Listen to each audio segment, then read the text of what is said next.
हरे कृष्णा, राधे राधे। कैसे हैं आप सब लोग। सबसे पहले आप सबको अपरा या अचला एकादशी की बहुत बहुत शुभकामनाएं। कब है अपरा या अचला एकादशी, इसकी सरल पूजा विधि आज आपके साथ शेयर करूंगी। एकादशी तिथि भगवान श्री हरि विष्णु को समर्पित है और उनके किसी भी स्वरूप की पूजा आप उस दिन कर सकते हैं। तो मेरे घर पे लड्डू गोपाल जी हैं, उन्हीं की पूजा करके आपके साथ आज वीडियो के माध्यम से दिखाऊंगी। और आपके घर पे भगवान श्री हरि की कोई भी मूर्ति विग्रह या प्रतिमा हो तो आप उसमें भी उनकी पूजा कर सकते हैं। ज्येष्ठ माह के कृष्ण पक्ष की एकादशी को अपरा या अचला एकादशी के नाम से भी जाना जाता है। अपरा एकादशी के व्रत करने से मनुष्य के सभी कष्टों का निवारण होता है, जाने अनजाने में किए गए पापों से भी मुक्ति मिलती है। और एकादशी का जो व्रत होता है त्रिदिवसीय व्रत हमारा माना जाता है, 3 दिनों का व्रत होता है और 10वीं तिथि से ही इसके नियम हमारे लागू हो जाते हैं। तो 10वीं को हमें सूर्यास्त होने से पहले भोजन करना होता है और 10वीं के दिन कोई भी तामसिक चीज़ का प्रयोग हमें भोजन में नहीं करना है। सूर्यास्त होने के बाद हमें अन्न का प्रयोग नहीं करना है। उसके बाद आप फल खा सकते हैं, फलाहार कर सकते हैं और जूस पी सकते हैं, दही खा सकते हैं, दूध पी सकते हैं। कहने का मतलब है सूर्यास्त होने के बाद अन्न का प्रयोग नहीं किया जाता। तो यहाँ पे मैंने स्वास्तिक बनाया, तिलों का आसन दिया और फूल भगवान जी के लिए नीचे से आसन पे लगाए और लड्डू गोपाल जी को यहाँ पे चंदन का लेप लगाकर चंदन से ही स्नान आज करा रही हूँ। जेठ का महीना है, गर्मी बहुत ज़्यादा है, तो इसलिए मैं लड्डू गोपाल जी को अब चंदन स्नान ही करा रही हूँ। जब भी आप उनको अभिषेक कराएं तब ओम नमो भगवती वासुदेवाय नमः, ओम नमो भगवती वासुदेवाय नमः इस मंत्र का जप जरूर करें। चंदन शीतलता प्रदान करता है, तो गर्मियों का मौसम है, यहाँ पे लड्डू गोपाल जी को आज चंदन से ही उनका अभिषेक कराया और साथ ही उनकी गौ माता का भी करा दिया हमने अभिषेक। और ये जो जल है इसको हम किसी गमले में डालेंगे। और यहाँ पे एकादशी पे पीले रंग का बहुत अधिक महत्व है। भगवान श्री हरि विष्णु को पीताम्बरी रंग बहुत अधिक प्रिय है।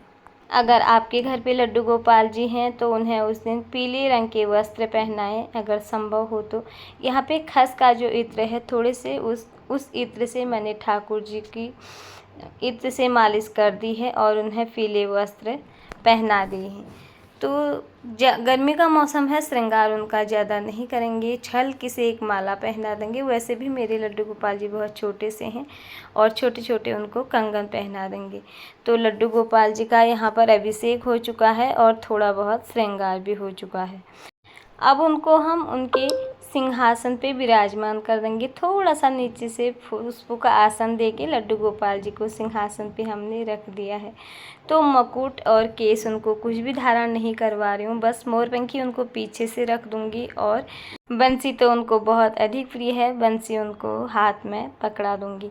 साथ ही उनकी गौ माता को भी रख दिया है। और अब मेरे घर पे भगवान श्री हरि विष्णु व माता लक्ष्मी की मूर्ति विग्रह भी है और फोटो भी है।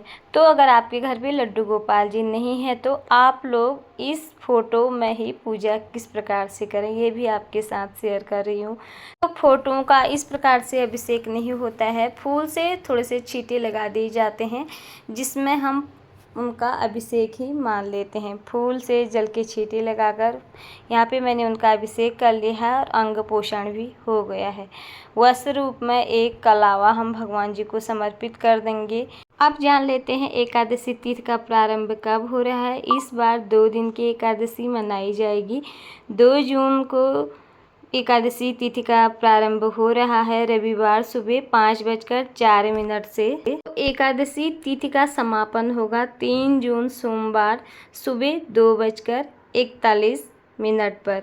तो इस बार हमें शुद्ध एकादशी और पूरे दिन की एकादशी रविवार को ही मिल रही है और सोमवार को सिर्फ द्वादशी है, क्योंकि एकादशी का जो तिथि का समापन है वो रविवार रात यानी कि सोमवार की सुबह होने से ही समाप्त पहले ही हो जा रही है।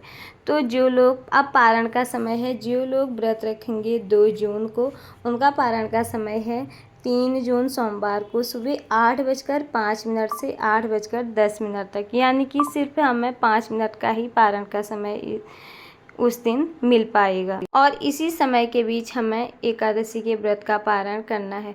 और जो लोग 3 जून को सोमवार के दिन व्रत रखेंगे उनका पारण का समय है सुबह मंगलवार 5:23 से 8:10 तक।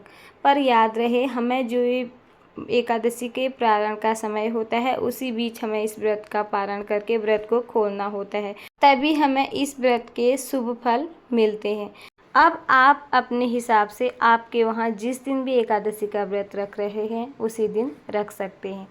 तो यहाँ पे मैंने भगवान जी को इत्र सेवा भी दी। खस का इत्र बहुत शीतलता प्रदान करता है गर्मी में। खस के इत्र की सेवा दी और उनको तिलक कराया चंदन से। चंदन उनके माथे पे लगाया जाता है गर्मियों में। लड्डू गोपाल जी को भी हमने चंदन का तिलक कराया। माता लक्ष्मी को लाल रोली का तिलक कराया। और हाँ, एकादशी पे पीले वस्त्रों का प्रयोग किया जाता है, पीले ही आसन बिछाया जाता है।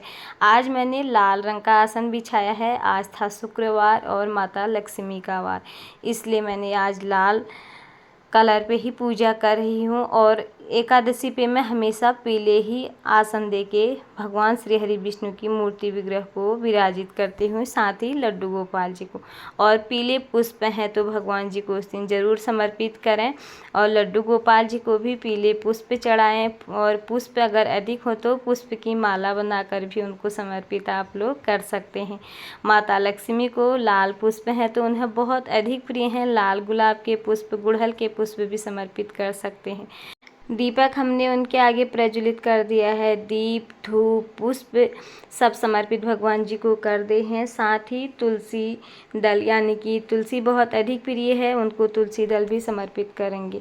मैं हमेशा ही कहती हूँ एकादशी पर अखंड दीपक हमें प्रज्वलित करना चाहिए। आप किसी काम से बाहर जा रहे हैं या एकादशी के दिन घर पे नहीं हैं या आप वर्किंग हैं, तो आप दिन भर घर पे नहीं रहते हैं तो आप शाम के समय भी अखंड दीपक जला सकते हैं और वो पूरी रात भर अखंड दीपक जला रहेगा। एकादशी पे रात्रि जागरण का बहुत अधिक महत्व है और ये दीपक आपका पूजा का साक्षी है और रात भर हमारे भगवान जी के आगे जलता रहता है। और हम सो भी गए तो हमारे नाम का दीपक उनके आगे प्रज्वलित हो रहा है, इसीलिए भी अखंड दीपक जलाया जाता है एकादशी पे। और मैं हमेशा ही कहती हूँ आप लोगों से, एकादशी पे पूरे दिन ही सुबह ही आप अखंड दीपक ज़रूर प्रज्वलित करें। तो मैं यहाँ पे एकादशी पे अखंड दीपक प्रज्वलित करती हूँ। जैसा मैं करती हूँ वैसा आप लोगों से बोल रही हूँ। तो तिल और घी जो भी आपके पास है उसका दीपक आप प्रज्वलित कर सकते हैं। यहाँ पे मेरे लड्डू गोपाल जी बहुत छोटे से हैं। मैंने यहाँ पे मैंगो शेक बनाया था, लड्डू गोपाल जी को भोग भी लगा लिया है। और अपरा एकादशी का प्रिय भोग खीरा या ककड़ी है। उस दिन भगवान जी को खीरे या ककड़ी का भोग लगाएं। फिर जो भी ऋतु फल आपके घर हो, आम, खरबूजा, तरबूजा, केले का भोग आप उस दिन ज़रूर लगाएं।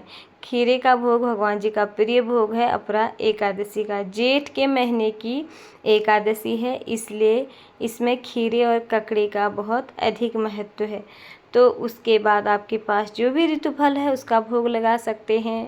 और माता लक्ष्मी को सफ़ेद रंग की चीज़ों से बहुत अधिक लगाव है। मिश्री का भोग और मेवों का भोग हमने उनको लगा दिया है। उनके भोग में तुलसी समर्पित नहीं की जाती है, इसलिए उन्हें अलग भोग दे दिया है। और भगवान जी के भोग में तुलसी दल जरूर रखें। भोग लगाने के बाद 1 लोटा जल भी उनके समक्ष रखें।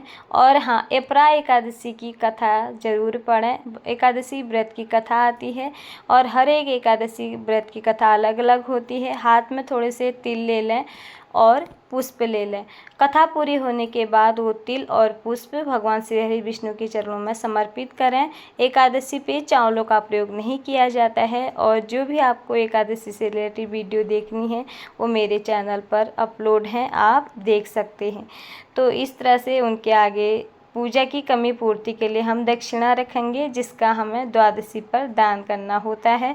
और उसके बाद भोग लगाने के बाद भगवान जी की हम उतार लेंगे आरती।